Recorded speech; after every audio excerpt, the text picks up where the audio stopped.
Let's cross now to Switzerland, where at least 40 people have been killed and more than 100 injured in a fire which tore through a New Year's Eve party at a ski resort. Joining me now from Crans, Montana is News Corp Euro correspondent and Sky News contributor Sophie Elsworth. Sophie, thanks for joining us. This horrific story started to unfold last night. What can you tell us?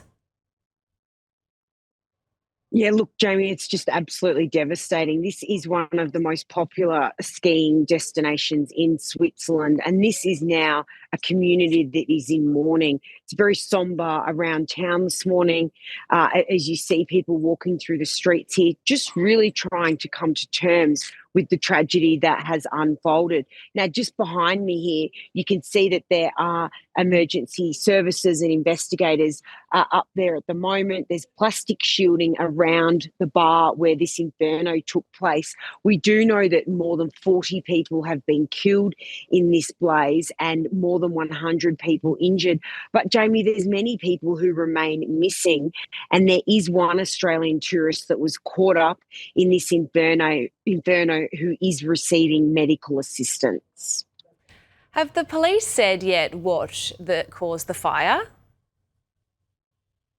So there's a lot of reports that there was claims that there was a waitress inside the basement bar that had sparklers. She had sparklers inside champagne bottles and was holding them up near the wooden roof of the bar when the whole place caught alight and that inferno and blaze erupted. But the police officials here in Switzerland are remaining very tight-lipped because this is only a day and a half after this tragedy unfolded. So they're still trying to piece together exactly what happened here. And Sophie, I saw earlier that mourners have returned to the site to lay flowers and candles. It must just be devastating around there. It absolutely is. And you can see on that photo that I took here last night, just behind me here, Jaimee, there's candles and there's bunches of flowers that are laying here on a roadside vigil where people are coming here, wrapping their arms around each other, incredibly distressed by what has happened. There are still people missing. Italian reports are saying there's 15 people from Italy that are missing.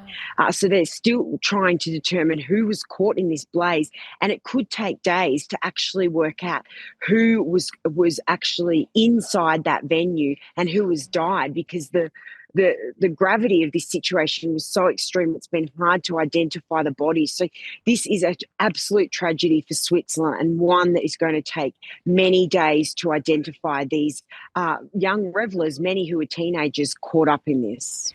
Yeah, I heard a report, Sophie, that some of the victims that have gone to hospital are as young as 16. That's right. Some of them were very young, mainly teenagers here. Jaimee, they were just like many of us, as young teenagers having a great night out. It was the new year, only a couple of hours into the new year. This is a magnificent destination. It's absolutely glorious here in southwest Switzerland. But now it's a town and community in absolute mourning, trying to come to terms with how on earth did this happen in this popular night spot. So there'll be many more reports to come, and I suggest people keep looking at our News Corp websites for regular updates as I give live updates throughout the day today.